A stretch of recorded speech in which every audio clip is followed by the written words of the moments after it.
दोस्तों, आप सभी लोगों का एक बार फिर से स्वागत है इलेक्ट्रिकल क्लब में। दोस्तों, आज की वीडियो में हम बात करेंगे टीडीपी के मोस्ट इंपॉर्टेंट क्वेश्चन के बारे में। साथ ही आप लोग को जितनी भी जानकारी हो सकेगी सारी आप लोग को इसी वीडियो में आप लोग को लास्ट तक मिल जाएगी। तो दोस्तों, वीडियो को ज़रूर एंड तक देखें। तो चलिए वीडियो को स्टार्ट कर लेते हैं बिना किसी देरी के। तो दोस्तों, बात करें अगर टीडीपी के पेपर की एग्ज़ाम की, तो ये बहुत ही इजी पेपर होता है। इसमें बहुत कम बच्चों की बैक आती है, लगभग ना के बराबर इसमें बैक आती है। ये पूरा थ्योरेटिकल सब्जेक्ट होता है आप लोग का, इसमें कोई न्यूमेरिकल पोर्शन नहीं होता है। तो आप लोग जितने भी थ्योरी लिखें आप लोग सोच समझ के लिखें, बाकी आप लोग को नंबर पूरे ही मिलते हैं थ्योरेटिकल सब्जेक्ट में। तो इसमें किसी बच्चे की बैक नहीं आएगी, ये मेरा वादा है। और आप लोग को ये जो 15 क्वेश्चन मैं बताने वाला हूँ, ये यदि आपने ये पूरे तैयार कर लिया तो आपके 100% आपके 40 से 45 या फिर 50 भी आ सकते हैं। 40 प्लस तो 100% मान के चलिए आपके कंपलसरी आने वाले हैं। तो चलिए देख लेते हैं first question. What is support and classify, यानी कि सपोर्ट क्या होता है और इसको वर्गीकरण करो, वर्गीकृत करो। तो सपोर्ट क्या होता है आप लोग को पता होगा, फर्स्ट चैप्टर में ही है शायद, कि आप लोग का जो सपोर्ट होता है स्तंभ। जैसे कि आप ट्रांसमिशन लाइन या डिस्ट्रीब्यूशन लाइन में देखें तो उसमें हम लोग क्या करते हैं कि पोल का, पहले हम लोग लकड़ी के पोल का यूज़ करते थे, धीरे धीरे हम लोग लोहे के करने लगे। अब हम लोग क्या कर रहे हैं, स्टील के टावर बना रहे हैं। तो धीरे धीरे ये जो वर्गीकरण होता जा रहा है समय के साथ, तो इसके बारे में आप लोग को लिखना है कि पहले जो हमारे हुआ करते थे लकड़ी के, उसमें दीमक लग जाया करते थे, बेकार हो जाते थे बारिश के मौसम में। फिर हम लोग लोहे के यूज़ करने लगे, उसमें जंग लगने लगी, और बाद में हम लोग ने स्टील के टावर बनाने शुरुआत कर दी। तो स्टील के टावर से क्या होता है कि इसमें हम लोग के कैपेसिटी बढ़ जाती है। तो ये काफ़ी साल चलते हैं, लगभग 100 से 200 साल आराम से चल सकते हैं, क्योंकि इनमें ना ही कोई मौसमी प्रभाव पड़ता है, ना ही कोई अलग से इसमें जंग वगैरह लगती है।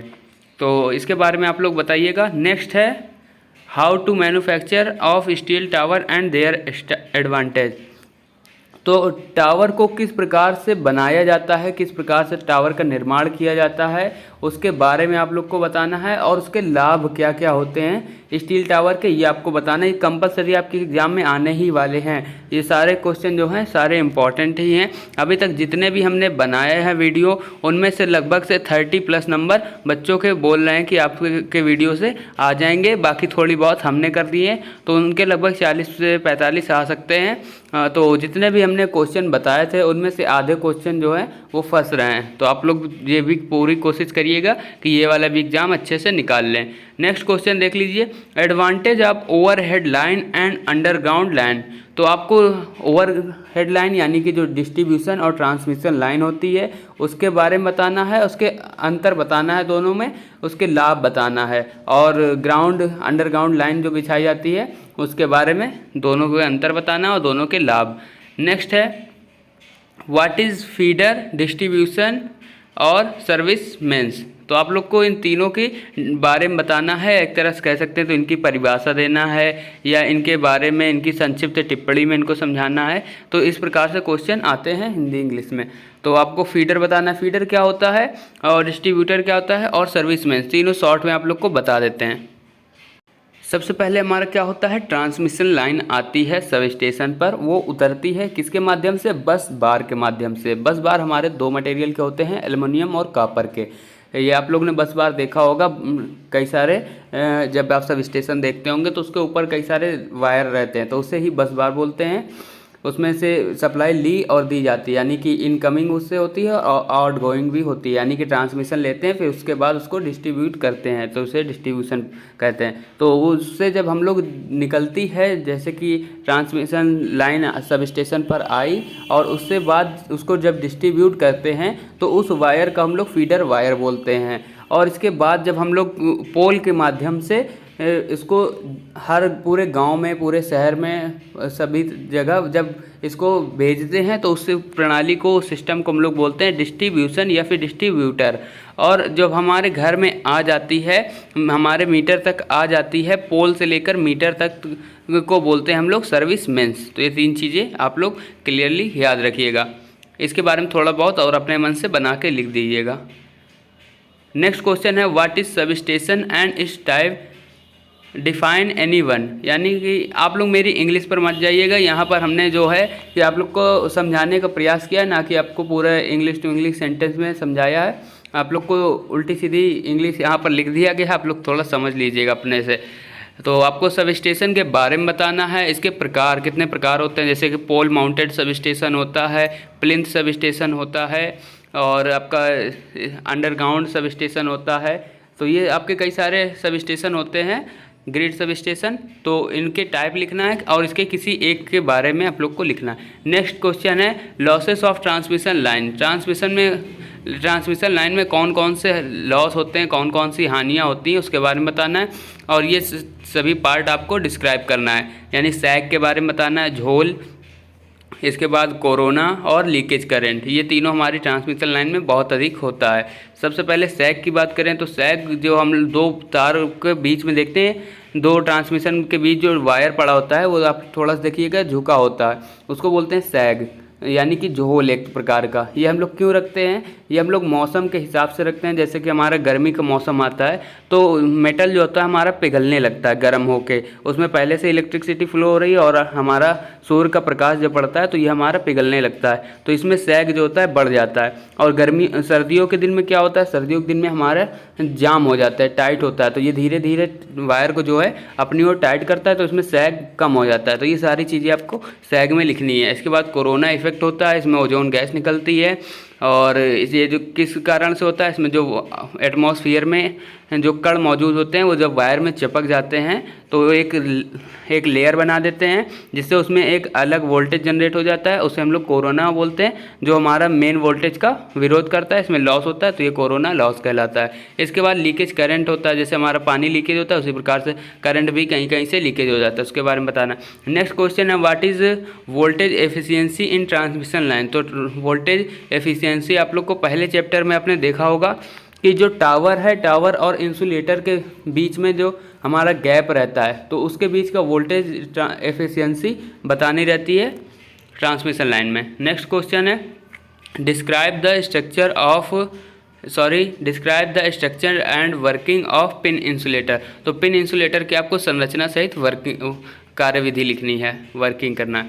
नेक्स्ट है how to calculate string efficiency. तो स्ट्रिंग एफिशिएंसी या फिर वोल्टेज एफिशिएंसी जो होती है एक ही होती है हमारी, इसे पूरी कैलकुलेशन करना पड़ता है आपका, ये 100% आपका हर बार आता ही आता है। तो हमारे इंसुलेटर और ट्रांसमिशन लाइन के बीच में कितनी क्रॉस आर्म रखना चाहिए कि हमारा जो है एक दोनों वोल्टेज आपस में वायर और इसमें खंबे में जो है आसपास मिल ना सके, एक से उतनी दूरी पर हम लोग एक रेंज पर उसकी क्रॉस आर्म को रखते हैं ताकि हमारा वोल्टेज टावर पे ना आए, करंट टावर पर ना आए। नेक्स्ट है single line diagram of transmission line. ये भी आप लोग को कंपलसरी है, फर्स्ट चैप्टर में आपने देखा होगा कि ट्रांसमिशन लाइन का सिंगल लाइन डायग्राम बहुत पूछा गया होगा, अपने अपने सेशनल एग्जाम में भी दिया होगा। नेक्स्ट है डिस्क्राइब द डीसी ट्रांसमिशन। तो आप लोग को डीसी का ट्रांसमिशन किस प्रकार से करते हैं ये भी कंपलसरी आपका हर बार आता ही आता है। नेक्स्ट है एक्सप्लेन द कोरोना इफेक्ट। तो आपको अभी कोरोना के बारे में थोड़ा शॉर्ट बताया, इसमें आपको थोड़ा सा लॉन्ग में लिखना होगा कि कोरोना इफेक्ट क्या होता है। तीनों आपके मौसम के बारे में लिख देना, गर्मी में कैसे होता है, सर्दी में और बरसात में किस प्रकार होता है। नेक्स्ट है अंडरग्राउंड केबल का स्ट्रक्चर। तो अंडरग्राउंड केबल जो होती है उसमें हम लोग सबसे ऊपर जो लेयर होती है आर्मरिंग होती है, ऐसे उसके अंदर कई सारी आपने केबल में लेयर देखी होंगी, तो लेयर के बारे में आपको लिखना है, पूरा उसका कंस्ट्रक्शन बनाना है, डायग्राम बनाना है और उसके बारे में लिखना है। नेक्स्ट है name the fault occurring in underground cable and the various test use to detect them, Murray loop test in detail. तो आप लोग को क्या करना है इसमें कि आप लोग को केबल के बारे में बताना है, केबल के कितने प्रकार होते हैं उसको बताना है, और उसमें आपको मुर्रे लूप टेस्ट जो होता है सबसे इम्पॉर्टेंट होता है। मुर्रे लूप टेस्ट के बारे में आप लोग को पढ़ के जाना है, और ये 100% आपका 2 टेस्ट आते हैं, मुर्रे लूप टेस्ट होता है और एक शायद शॉर्ट सर्किट टेस्ट होता है। 2 टेस्ट आपके केबल में होते हैं, तो वो दोनों में से आपका मुर्रे टेस्ट जो है सबसे ज़्यादा पूछा जाता है।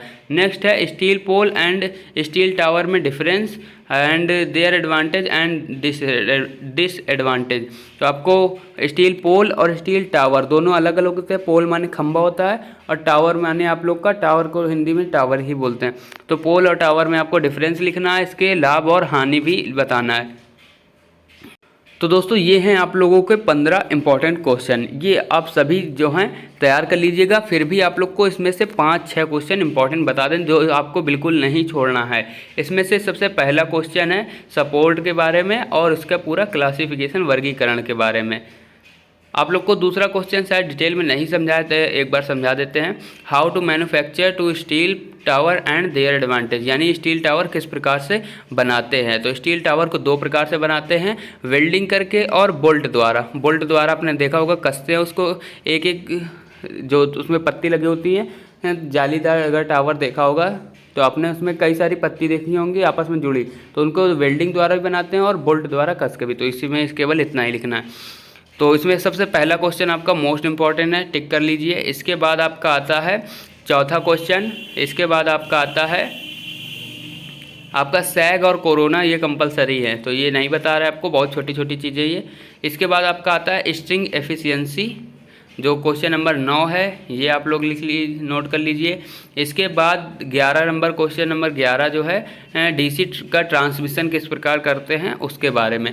इसके बाद आ जाइए आप लोग जो है 15 नंबर क्वेश्चन और 13 नंबर क्वेश्चन, अंडरग्राउंड केबल का स्ट्रक्चर पूरा बनाना होगा, उसके बारे में लिखना होगा। 15 नंबर क्वेश्चन में है स्टील पोल स्टील टावर में डिफरेंस और इसके लाभ और हानि। तो ये आप लोग कंपलसरी, आप लोग ये तो बिल्कुल पढ़ के ही जाना है, अदरवाइज़ पूरा 15 क्वेश्चन आप लोग पढ़ लीजिएगा, लेकिन इनमें ज़्यादा फोकस रखिएगा।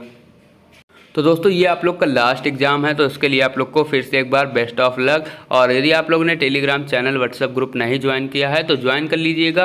अब आप लोगों को क्या है कि आप लोग के एग्ज़ाम तो ख़त्म हो गए, अब जो अपडेटेड सिलेबस आएगा आपका नेक्स्ट सेमेस्टर का, उस सिलेबस के आपको वीडियो PDF बिल्कुल तौर तरीके से आप लोग को मिल जाएगी। अभी तक हम बिजी थे, लेकिन अब आप लोग को टाइम टू टाइम हर चीज़ मिलती रहेगी। इसके बाद आप लोग के जो जॉब से रिलेटेड जानकारी है, इलेक्ट्रिकल से रिलेटेड जानकारी है, वो थोड़ी बहुत हमने पहले पिछली वीडियो में बना दिया है, प्लेलिस्ट में आप लोग देख लीजिए जाके। इंटरव्यू से रिलेटेड मिल जाएगा और इलेक्ट्रिकल से रिलेटेड भी। लेकिन अब आप लोगों को क्या है कि अब आप लोगों को फिर से और इलेक्ट्रिकल के बारे में जानकारी मिल जाएगी, एक स्टेप बाय स्टेप आप लोग को इलेक्ट्रिकल की जानकारी देंगे। तो मिलते हैं नेक्स्ट वीडियो में, तब तक के लिए जय हिंद।